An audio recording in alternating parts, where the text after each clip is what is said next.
Hi, Lynn. Welcome to the podcast. Thank you so much, Danielle. Lovely to speak to you. Yeah, lovely to meet and connect. It's really good. Where are you coming to us from today? I'm in Ottawa, in Canada, the nation's capital. So, yeah. Yeah, and I know you were born in England. Yes. How old were you when you moved to Canada? I was 6 when my family moved to Winnipeg from northern England. Yeah. Right.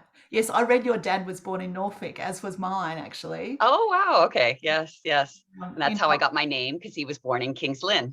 Oh, really? Okay. Yeah, yeah, Yeah. yeah. So Okay. I'm named after my father's birthplace. So you can go Oh, through all the places where it's very lucky my father wasn't born, or I would have very weird names. I'm sure.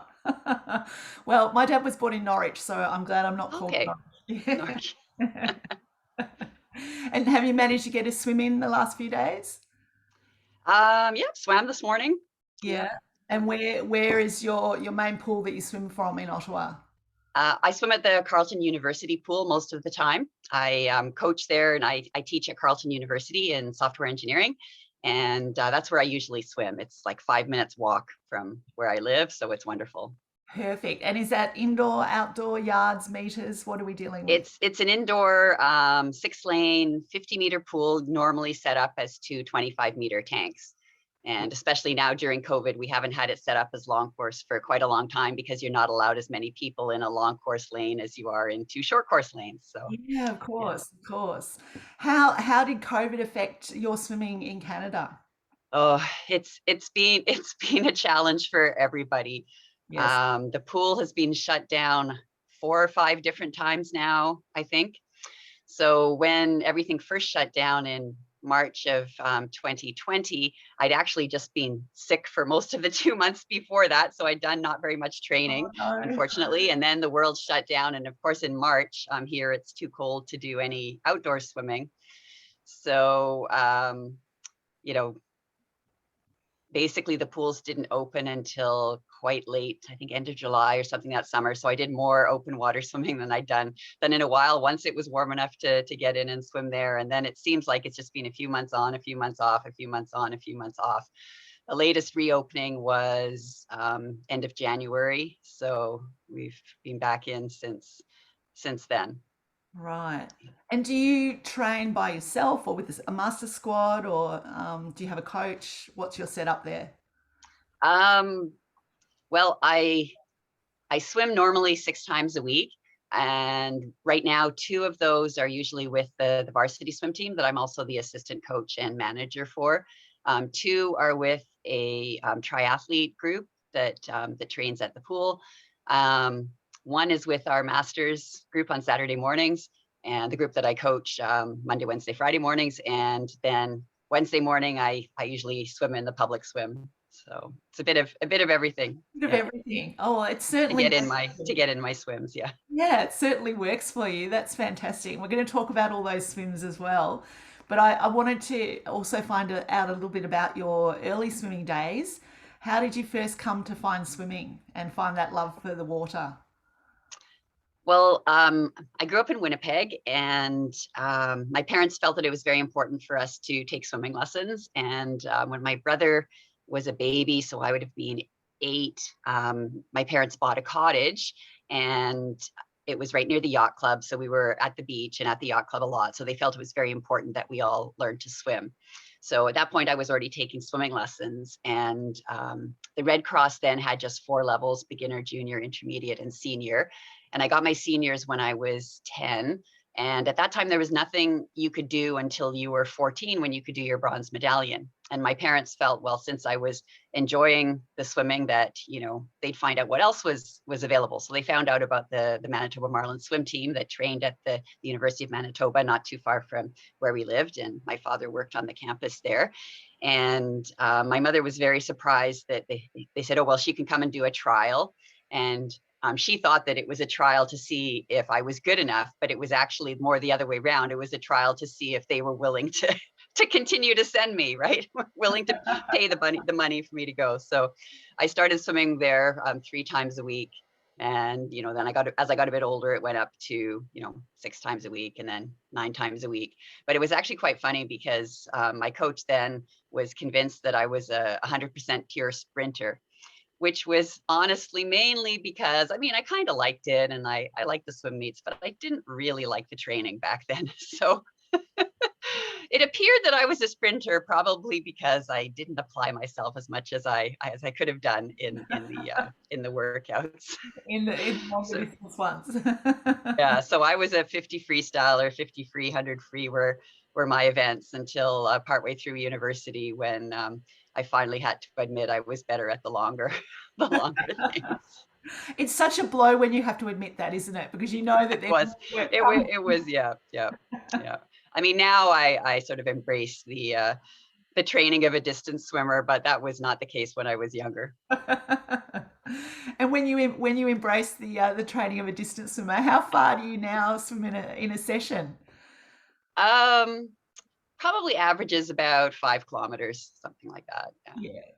Yeah, so that's quite a lot of K that you're doing over a week. So something like 30K. And are you mixing in a little bit of strength work on land? Yeah, I haven't gone back to the gym since COVID. I went a few times when the gym first reopened, and I just didn't feel as safe there as I felt on the pool deck. Because when I'm on the pool deck, I basically know everybody I'm swimming with, and I have a pretty good idea of that they're being safe. Whereas at the gym, there was more people at the gym than in the pool, and I just didn't feel that everybody there was taking the same precautions that I was. Yes. So I have a little very small home gym set up. So I just try to do a little bit of strength training and a little bit of stretching every day along with the swimming, Yeah. That's and a that. bit of rehab for my leg that I broke last summer. So. Oh dear. Okay. Well, we've got a lot of injuries that we need to talk about Oh, as well. yeah. How I did think all of us that are still swimming at this age have a lot of injuries I in our think so past. too. How did the leg break come about? What happened there? Oh, I was my first trip since COVID had started the end of July. I was just walking across campus to the bus stop to go to the airport to visit my mother in Victoria, BC, way out west of Canada, and rolled my ankle crossing some grass. And I thought, oh, it's just sprained, but it was really swelling up and Yeah. really quite painful. And then after I was out with my mom for a couple of days, I finally went to the hospital and I broken my fibula. So spent the time with my mom in one of those boots. One of those moon boots, Yeah, yes. yeah, and on crutches, but we try not to let it slow me down too much. And Oh, I was allowed to swim. I was allowed to take the boot off to swim. So I discovered how challenging and tiring it is to do turns on one foot. oh yes, yes. Oh, I've got a similar story. I was out a few years ago. I was out doing a run before our nationals. It was about 2 weeks out, and I was so looking forward to going. I thought, oh, I'll get Oh another no. last run in, and same kind of thing. There was a few autumn leaves around, and it was Yeah. sort of covering a little dip in the path, and I put my foot Oh, on it and did the same yeah. thing, rolled and Yeah.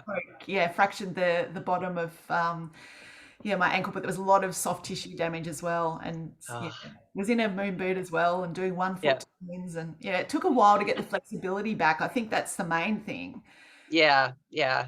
I'm still doing my ankle exercises a few times a week just to try to keep that up. And Yeah. I was not a good kicker before this happened. So it's like it has not improved my kicking, let's say that. Oh, Yeah, well, I rely on my kick, so I really need that ankle. yeah. Yeah. Yeah. So talk us through when you set that very first FINA World Masters World Record when you were 24. You went back to England to do some study. How did you Yes. go to that competition, Yeah. and what led up to that? Um, well, so I swam all through my undergrad at the University of Waterloo here in Canada. So when I went over to England, I assumed they'd have sort of a similar setup. But the swim team wasn't quite at the same level as it is here in Canada. They had 1 hour of pool time twice a week, where the first 30 minutes was swimming and the second 30 minutes was water polo. That was kind of how it worked there. And so I found an age group team to train with that was right by the campus. So I was training with them. And I had a couple of friends who I knew through the university who had mentioned about masters swimming, Right. and how you had to be 25. And trying to think, I guess it was in Leeds, the 50 meter, one of the few then 50-meter pools in England. Went to this competition in Leeds and swam the 200 free, I guess it was. And afterwards, one of the women I know came up to me and she says, "Oh, that was a world record." And I'm like, "What? World record? I didn't even know there was such a thing." And it's actually quite ironic because, they did all the paperwork. I didn't have to do anything. Whereas Canada is a lot better than it used to be. But, when I first came back to Canada and started swimming, getting records approved was just a nightmare because, they hadn't measured the pool, or the person who was supposed to send in the paperwork had gone on vacation. And if you don't send it in within 60 days, it's not accepted. So I think I have the world record for the most world records that have been rejected due Oh, to no. paperwork issues. And, and when it's a 1500 and someone says, "Oh, just swim it again," it's like, the 1500 it's not like that. It's not really tempting, no. Yeah. I have to mention another sort of claim to fame that I think I have is that I think I'm one of the few people in the world who's actually managed to do 10 years of university swimming, because I did 5 years in Canada, and in North America, 5 is the limit that you could do. But when I went to the UK, what I didn't realize is they have a completely different system. So they don't care how many years you've already done. So I did 3 years while I was in grad school in England. And then I was doing postdoc in Belgium. And it turns out that in Belgium, even though I wasn't really a student because I was doing postdoc, I was allowed to swim for the university team. So I got 2 more years there. Oh, that's terrific. So 10 years of university swimming, and which overlapped a bit with my swimming Yeah. masters. Yeah. So Yeah. when you were at uni in Canada, was your university part of the NCAAs, or does Canada have its own particular? Canada has its own organization. Now it's called U Sports. Back then it was called CIAU, Canadian Intercollegiate Athletic Union. And then it became CIS, Canadian Inter-University Sports, and now it's called U Sports. That's the new thing. So yeah, it's similar to the NCAAs, but nowhere near as many teams. And it's all just one tier. So Right. yeah. And how is that different from what you experienced in England and Belgium? What's the college system like there? Well, they don't seem to be quite as strict with the rules, because here to swim, because I'm still involved with the varsity team, every year everybody has to fill in all this paperwork that they're a full-time student and that they've only swum, this many years at other universities, and it's all confirmed by the athletics department. Whereas, like I said, when I was in Belgium, even though I was doing postdoc research, I wasn't, I was getting paid a salary as a research assistant, as opposed to, paying money to be a student. I was still allowed to swim for the university. So obviously it was a little bit different, but I was joking that, when I sort of left Canada, I was probably to go over to Europe, I was probably about 20th in the country. And then in England at that time, I was about 10th, and then got to Belgium and I was about 5th. So I figured I had to go to like Liechtenstein or Luxembourg, somewhere smaller, keep going to smaller and smaller countries. And eventually I would, be somewhere where I could, make the top 2 or whatever. But yeah, it was funny. Your career sounds like it's taken you all over the place. What's your current position where you are at Carleton College? So I'm an instructor, a full-time instructor teaching software engineering, mostly first and second year programming courses. Up until last July, for 20 years, I was a contract instructor. So finally, it took 20 years, but I finally got a full-time position. Wow. So a little bit more security, which is nice. That's nice. And yeah, and before that, I worked for Nortel, which was one of the high-tech companies in Ottawa that went under about 20 years ago. So I left high-tech and moved to university then. Yeah. So that's a tenure. Is that what that's called that you have now? No. So as an instructor, the equivalent of tenure is something called confirmation, and you have to wait 5 years. So I was just up for 20 years, I would just be paid, okay, you're teaching this course, you get a flat rate for teaching this course.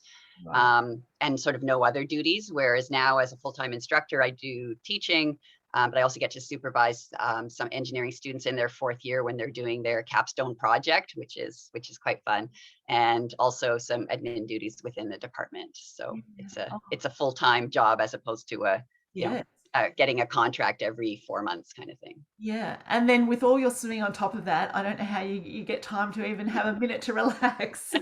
You sound like you have a Yeah. very busy Well, life. I think all swimmers develop good time management skills from back when we were kids and school and swimming and everything. Yeah. Yes, yes, I agree. Do you get most of your swims in the morning? Yeah, I prefer to get to swim in the morning these days. It fits better in my schedule. Monday, Wednesday, Friday I swim and then I coach right after. So that works out. That works out Yeah. well. Yeah, absolutely. And let's have a bit of a talk about some of these wonderful FINA world records that you've set, which is, well over 50, up to 100. And some of them obviously haven't even been counted. I wanted to ask you about one of your most recent ones, which was the 800 freestyle that you did, age 61, which was just under 10 minutes. It's an amazing, phenomenal swim. How did you set yourself up for that record last year?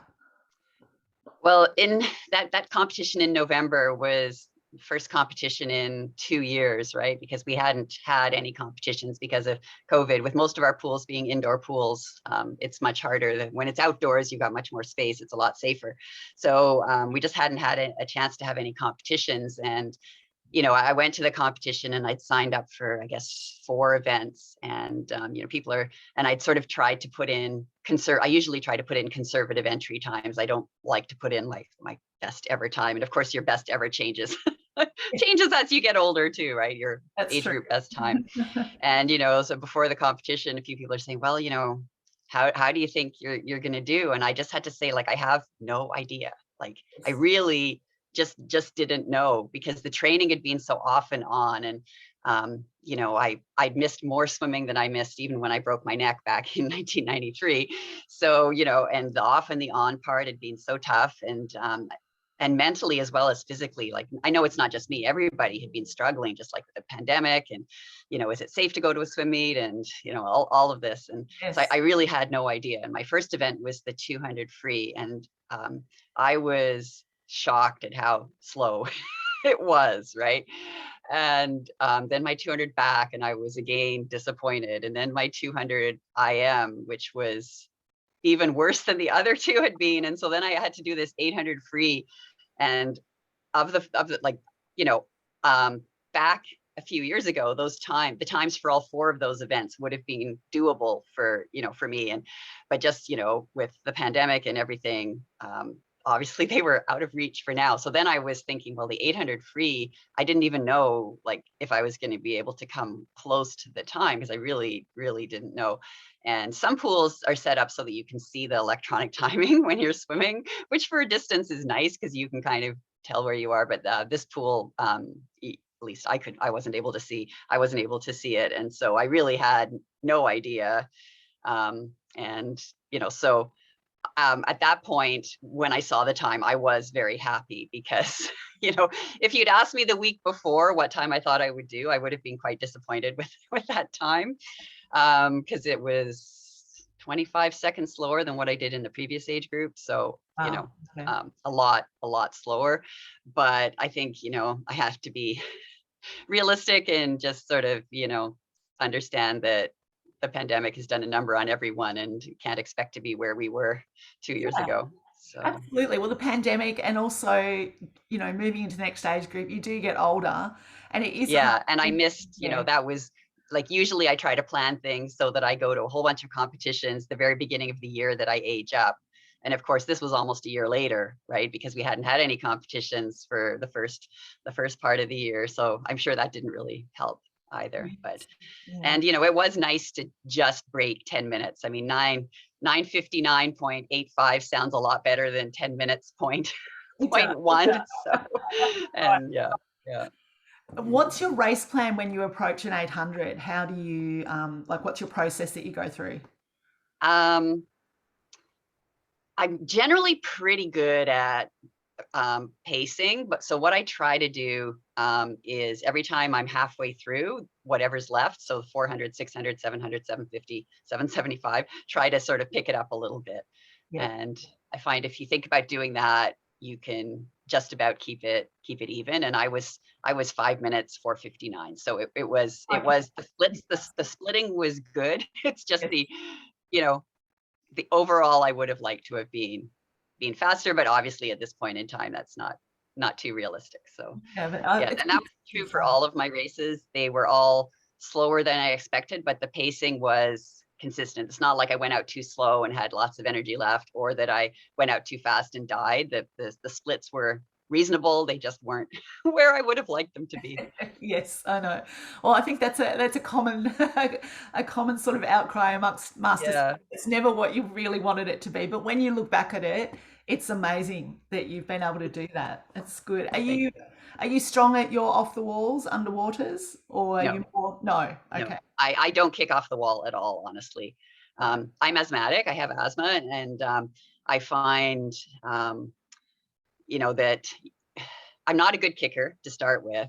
And if I do kick a lot, my heart rate just goes way up. And for something like an 800, it's not maintainable. I know the elite swimmers in the world do kick off the walls for their distance events, but what I've sort of learned as a coach is that everybody's different at the master's level. And for some people, the underwater kicks are for sure worth it.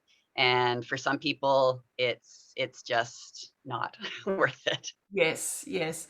No, I think that's a really good point. Good advice. I think master swimmers need to play to their strength as much as Exactly. taking all the other things on board as well. But yes, I Yeah. think that's very true.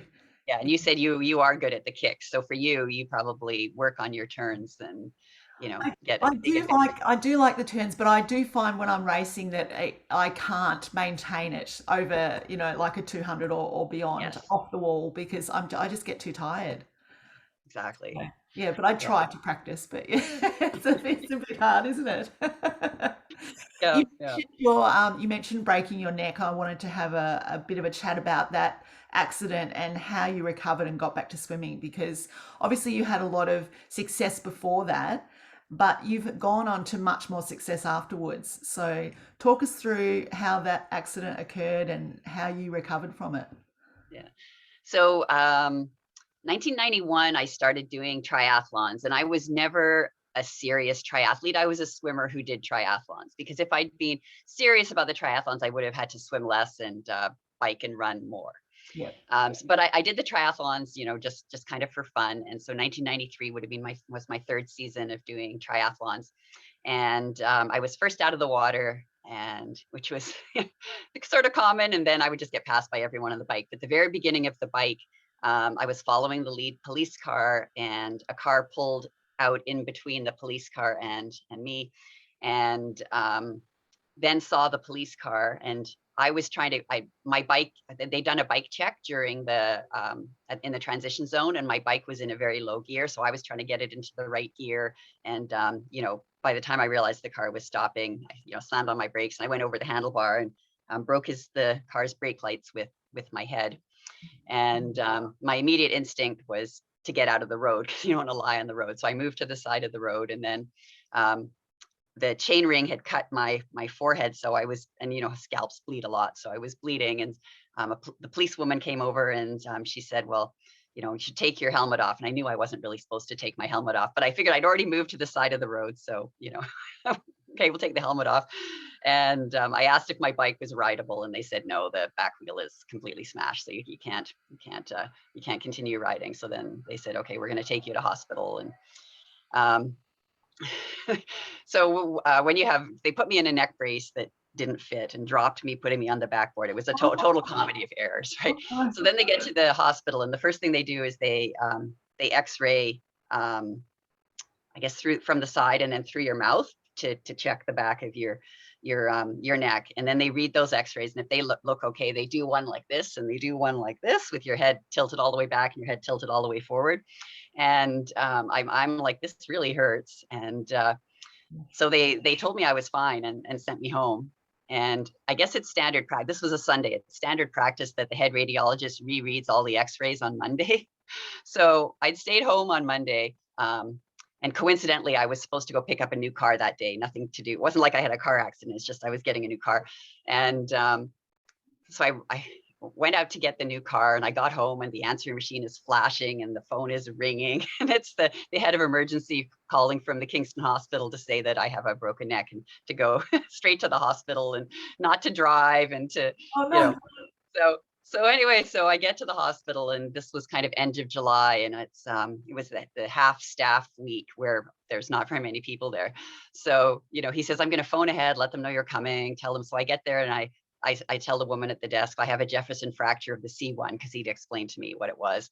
And she says, well, I've never heard of that. And I go, well, I think it's important. Maybe you should write it down. But I guess what I hadn't realized is that people go into emergency departments and make stuff up all the time, right? So, here am I thinking she's going to take this seriously, and nobody did. But so it took me 6 hours to get admitted, and they wouldn't let me take any painkillers while I was sitting there.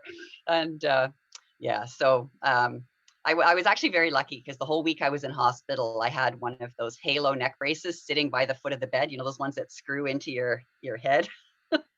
And then at the very last minute, they went with a different brace so I didn't have to have screws into my head. It just sort of sat here and sat there. And I was allowed to lower it to eat. And I had to keep it on even to sleep, which is more challenging than sleeping in a moon boot. Yes, I can imagine. But yeah, so I was out for about 3 months. I had to keep the neck brace on, and I couldn't swim. I was doing some stretch cords and trying to do a little bit of weights, but there's not much you can do when you can't move your neck at all. And my first time when I was able to get back in the pool, the first time I tried to breathe, I ended up tangled up in the lane rope, because I couldn't really turn my head. So I've had a lot of physio, and I see a chiropractor, and my neck mobility is not great, but I can swim, and it's one of those areas. It's like any injury that you have where if you're stressed out or tense, I sort of feel it in my neck and through into my shoulder, because I've had tendonitis as well. But it doesn't really affect my swimming that much anymore. But of course, that was a long time ago now, right? 1993. So yeah. Wow. I always joke that I haven't broken a minute in 100 free since I broke my neck. But Right. yeah. Well, it's obviously changed your stroke a little bit with the breathing, has it? Yeah. I mean, I never had the prettiest stroke to start with, but yeah, it's not pretty. Have you had to change your breathing pattern as well, or have you stayed with the same one? Coincidentally, around about the same time, because I've had so much trouble with my left shoulder. I was a right side only breather for about 20 years. And my left shoulder got so bad that I kind of had to learn to breathe on both sides for training, but I still breathe only on my right when I race. Yes. And it's probably my right side mobility that's a bit more impaired than my left mobility.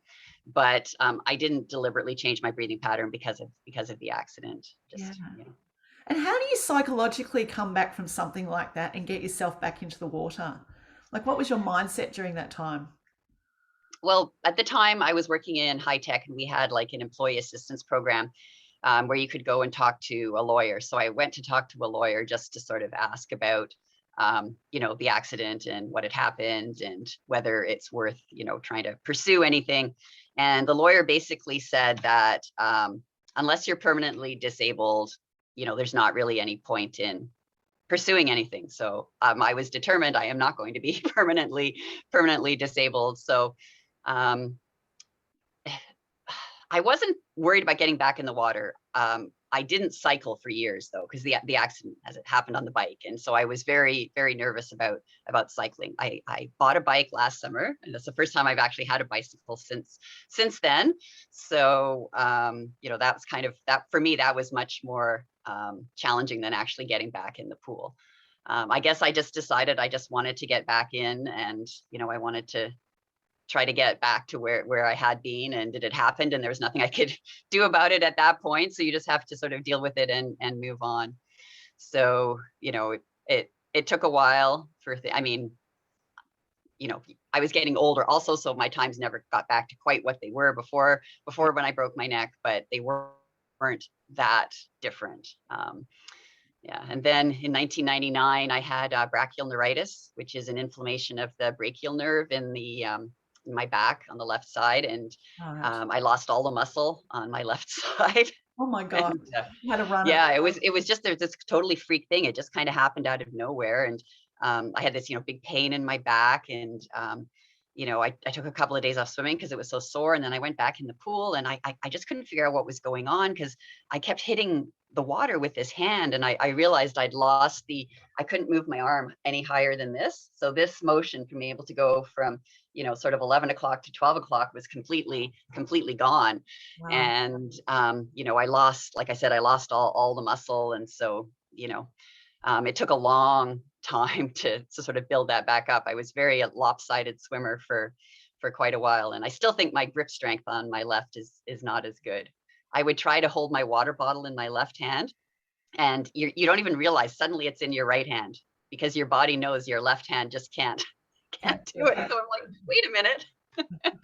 Yeah. So those were sort of the two big injuries, and then we talked a little bit about my leg from last year. Yes, yes. And have you been affected by COVID at all yourself? Have you had I COVID? think I had COVID all January, February, March 2020. Right. So we had a training camp for the varsity team for the first time in many years down in Florida over New Year's 2019, 2020. And I was on 3 flights on the way back home. And one of them, there was a man, not right next to me, but one over from that, who was like visibly sweating and like feverish to the point where the flight attendants were asking him, like, are you okay? And so we got back on January the 3rd, and I got sick on January the 6th. And I had pneumonia for 2 months straight. And I went through like 2 rounds of antibiotics and extra asthma medication and different asthma medication. And, nothing was working. And I do have asthma, so I am prone to that sort of thing, but I get my flu shot every year. I've had all the pneumonia shots, and I think in hindsight, that was probably what I had. And I'd go up a flight of stairs, and I'd just be like, like I was going to die. And I get back in the pool and swim for a day or two, and then, take some more time off. Like people are saying, well, rest a bit more. And, towards the end of this whole pneumonia thing, they started having the signs up at the campus medical place saying, if you've traveled to China, don't come in, and all the rest of it. And I've heard from some people that they think COVID was actually starting to circulate around about US Thanksgiving of 2019. So my theory is that I did have COVID then, and I was so sick for 2 months. Wow. And I honestly don't think my breathing's ever really recovered from that. So Wow. Okay, that's interesting. Yeah. I don't know. Maybe I'm wrong, but that's one of my theories as to one of the reasons why my 1500 is a minute slower than it was 2 years ago. It could be one of the contributing factors for sure. Yes, exactly. Of course, there's so many variables. It's hard to say. You're older. There's, with the pools have been shut down, broke your leg. It's like, yeah. So yeah, lots of things going on. Yeah. Going back to your swimming, if you look back over all the wonderful Masters World Records that you set, what would be the one that stands out to you as your perfect race, or the one where you felt like it didn't hurt? You know what I mean? It's actually funny. I was at a swim meet just this past weekend, and one of the women I was talking to, she's a very good swimmer, and she was saying, "Oh yeah, that was it her 100 free? That really hurt." And I'm going, "Well, all races hurt, isn't that isn't that the way it is?" And she says, "Well, 50 fly doesn't really hurt." And I was like, "Really?" Yeah, I don't know. I think even when you have a good swim, you can always come up with things you could have done differently, could have done better. Trying to think what the best. Well, what's the one that your favorite one of the whole bunch? I think maybe I'm trying to think how old I would have been. Maybe when it was just after I turned. Well, actually, it wasn't the year I aged up. It was a year or two later. I think it was my 50 to 54 age group, where I went to a pool I hadn't been to in Montreal, in Côte Saint Luc, and the water was nice and cool, and it was a nice deep pool, and it had been a while since I'd broken 18 minutes, and I did a 17:48, so I was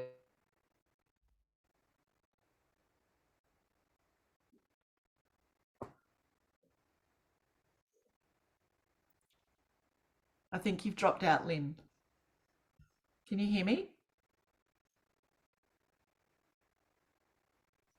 I guess the other thing I haven't mentioned is that I've been getting vertigo when I do my long races. And so the 800 and 1500, the first time it happened was maybe like about 10 years ago, but I'd had trouble with my car. And there was a theory that maybe I got some carbon monoxide before the race. But yeah, it was the strangest thing. About 1200 meters into my 1500, it was like someone had turned on a wave machine.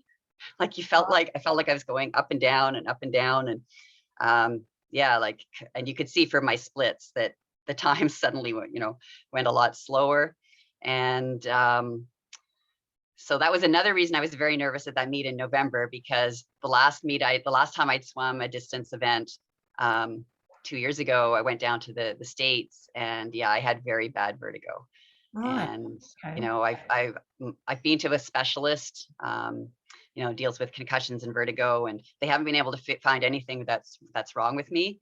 Like she sort of says, like, walk across the floor and then turn around and walk back and then turn around and walk back. I go, like, I do 200 flip turns a day, like this, and it only was happening when I was racing. So it obviously had something to do with the exertion level, and I don't know what, but that's made me very, very nervous about, my long races now, because you just don't know if that's going to happen. So that was one big relief that my 800 in November and my 1500 a few weeks ago is that I didn't get vertigo. So it was like, so it's just, yeah, Absolutely. no more things to worry about.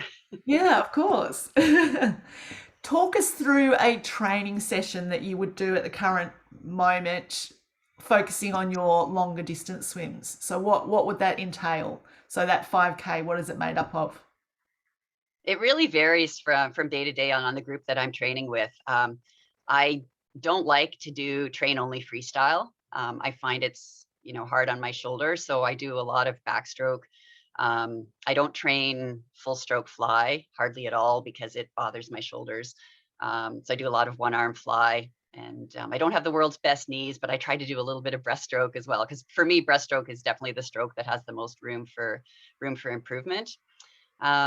I think the sort of sets I enjoy most for sort of working on distance free are, like sets of, say, 100s free on fairly short rest. For me, it seems that the best way to motivate me to go faster is to have less rest. Like most people like to go with more rest and they're able to go faster, but for some reason, for me, I get motivated more if there's less rest. So that's one thing that's been a challenge with the lack of training is, trying to get back on being able to do hundreds on a faster pace time. Like 130 used to be a piece of cake, and 130 is more challenging. So 125, on a good day is doable. 120 maybe on but not that many 100s anymore. But that's the type of set I like to do. Do you like? Yeah. Yeah. Amazing. And you obviously you swim those longer distance freestyle events, but are you still racing your medley 200 and 200 back as well? Yeah. Yeah. So two weekends ago, I set the records in the 400 and the 1500, and then last weekend I missed the 100 fly, the 200 fly by 1.1. I missed the 200 back by 0.75, but I got the 400 IM. So normally every year I try to swim all the events, but because we don't have as many competitions these days, I've been focusing more on the longer ones. For me, sort of the longer the better. Better. Yeah, Yeah. I also swam a 200 breaststroke last weekend, but we won't talk about that. Oh, yes, let's not talk about that. No, for all those breaststrokers out there, we love breaststroke. Yeah, so yeah, I'm convinced that especially from coaching, is breaststroke, it either comes naturally or it doesn't, and if it doesn't come naturally, it is the hardest stroke to teach someone. Especially breaststroke kick, if someone cannot sort of do that frog kick like motion, it's very, very hard to teach. Yeah, I also have that same theory. And after teaching swimming to younger children, you see it, kids that get in and have that frog kick when they're doing freestyle, and Yes, they yes, can't change to a freestyle kick no matter what you do, and vice versa. Those kids who just exactly. can't get that breaststroke kick, and it's very much the placement of the hips as well, and You know, a Yes. lot of freestylers and backstrokers have pigeon toes, and that, you Yes. know, obviously helps with those two kicks as well. So yeah, Yes. I agree with you. Exactly. Okay. Yeah, and I think if you look at all the women who are good at breaststroke, they have very narrow hips. Yeah. And yeah, I was pretty good at breaststroke till I was about 13 or 14, and my hips got wider.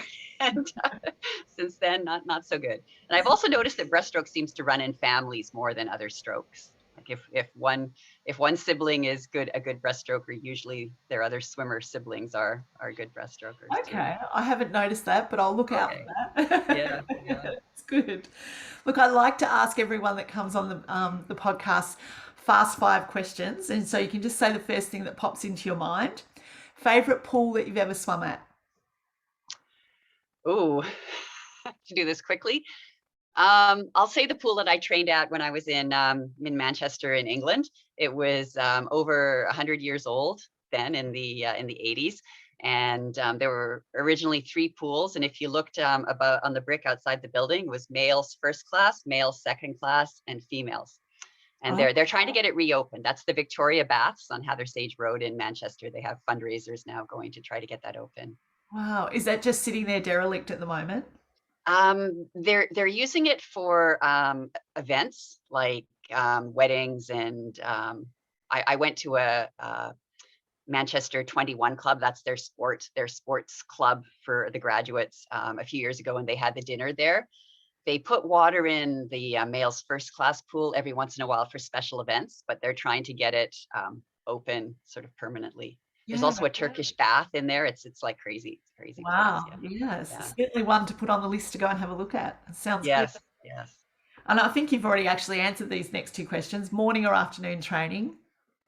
I used to be I was a morning trainer as a kid, and then afternoon trainer for a while, and now back to sort of morning. Yeah. Yeah. Yes. And obviously kick or pull. Oh, Pull. pull Right. every day of the week. Do you just use a pull buoy, or do you put paddles and ankle strap on as well? Um, I don't need an ankle strap because I am not the least bit interested in kicking if I don't have to. So, and I don't ever use paddles because of my shoulders. Right. So yeah. Yeah. So just the pull buoy. Yeah. What's your favorite freestyle drill? Favorite freestyle drill. Distance per stroke, I think for me is a good one because for someone as tall as I am, I take more strokes than I should. So always trying to work on my distance per stroke to get slightly fewer strokes per length. Yes. How tall are you? Just under 6 feet. Right. Yeah. Okay. I say 6 feet. I think I was 6 feet, but a little under that now, maybe. Yeah. And favorite all-time training set? Ooh, favorite. I guess it's got to be the 100 hundreds. Yeah. 100 hundreds on 130. Yeah. Do you take a break, or did you take a break when you did those, or was it just straight through? No, just straight through. Straight through. Fantastic. Yeah, we did that January 2nd, I think was that's the last time I did that. It was organized by the city that that you signed up, and they had different lanes on different pace times. Yeah. Fantastic. Yeah. Lynn, it has been an absolute pleasure getting to know you today and hearing about your master swimming journey, which is just a wonderful, wonderful tribute to you, and wishing you every success with your swimming moving forward. All right. Thank you so much, Danielle. It was lovely to chat with you. Yes, same here. Okay, take care. All right. Okay, bye. Bye.